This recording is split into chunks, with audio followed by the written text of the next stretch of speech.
અમદાવાદના Maktampura ward corporator સામે ફરિયાદ નોંધાઈ છે। એઆઈએમઆઈએમના કોર્પોરેટર મોહમ્મદ ઝુબેર સામે આ ફરિયાદ કરવામાં આવી છે।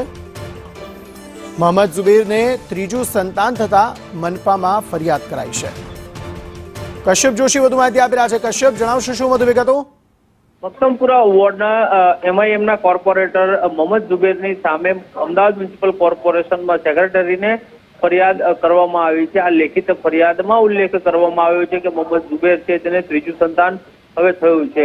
કોર્પોરેશન ને લઈને નિયમો રાજ્ય સરકારના છે કે 2 સંતાન હોય ત્યાં સુધી કોર્પોરેશનની ચૂંટણી લડી શકાય અથવા તો કોર્પોરેટર પદ ઉપર રહી શકાય, પરંતુ સ્થાનિક દ્વારા ત્રીજું સંતાન હોવાના પુરાવા સેક્રેટરીને રજૂ કરવામાં આવ્યા છે અને જેને લઈ અને હવે મોહમ્મદ ઝુબેર પાસે ખુલાસો માંગવામાં આવ્યો છે। 10 દિવસમાં પોતાનો લેખિત જવાબ રજૂ કરવા માટે થઈને સમય આપવામાં આવ્યો છે અને 10 દિવસ બાદ મનપાના કમિશનર છે તે અંગે નિર્ણય કરશે।